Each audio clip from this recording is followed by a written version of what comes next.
Next up, Miami Dolphins. Speak of them, the Fish are 1-6, 1-3 on the road at Buffalo Bills, 4-2, 2-1 at home. We're at Highmark Stadium in Orchard Park, New York. 54 Fahrenheit, mostly cloudy.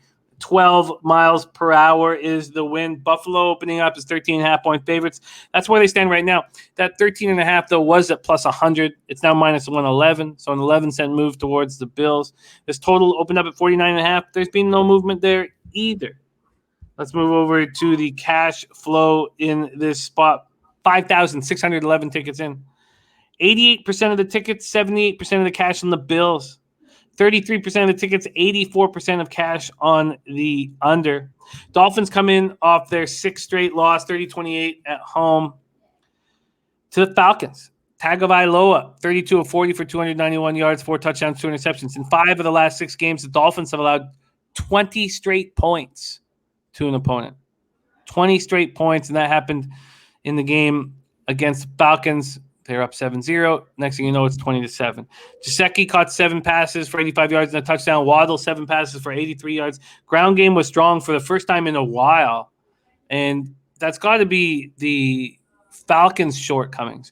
You have to think that if Myles Gaskin and this Dolphins run game, Dolphins ran 29 times for 132 yards, that maybe we're going to get a low number on Chuba Hubbard. You know, you have to think that if the Dolphins, who can get no running attack against anybody, can get one against the Falcons, you know, why wouldn't we get a low line on Chuba Hubbard? I do not want to bet props, but I'm going to add that in just for my own notes here. All right. So back to the Dolphins here. Gaskin ran 15 times for 67 yards. Dolphins got 1 sack, but 6 quarterback hits. Linebacker Jerome Baker left the game with a knee injury. It doesn't look like it's serious. He is listed as questionable this week. Running back Malcolm Brown, quad, was lost in the first half. He's expected to be put on IR. Safety Jason McCourty left in the second half, and he's expected to be placed on IR. A wide receiver, Will Fuller, finger, isn't expected to return in Buffalo. Guard Michael Dieter, foot, isn't expected to be activated off the injured reserve. Devontae Parker was inactive last week. He's questionable this week.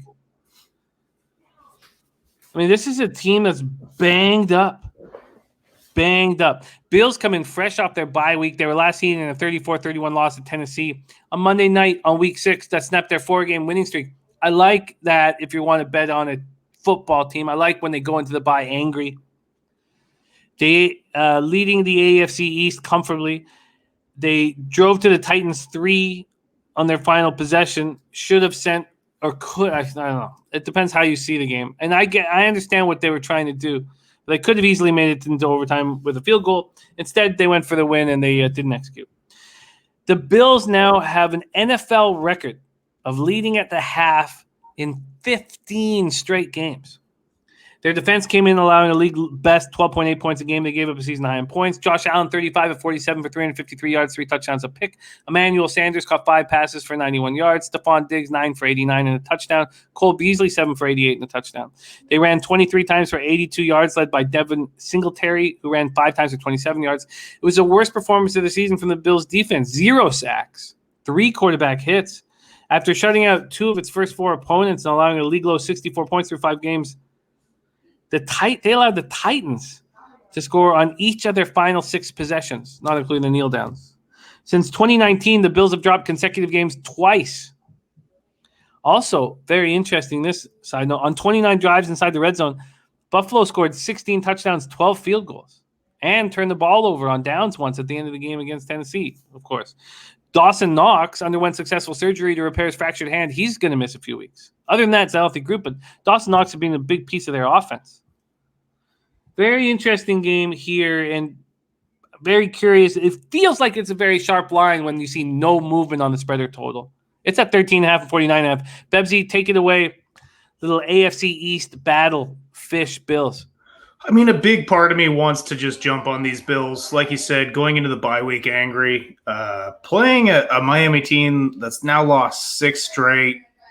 They lost one they thought they had a chance to win against the Falcons, but it's still a divisional match, and so 2 touchdowns in a divisional matchup is hard to jump on.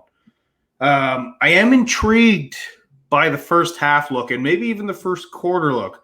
I just glanced at it. I'm seeing first quarter -4, which is a number I don't love, but first half -7, which is a number I'm a little more intrigued by. I just, and you said 15 straight weeks of leading at the half. That's enticing too. I don't see why it would change here.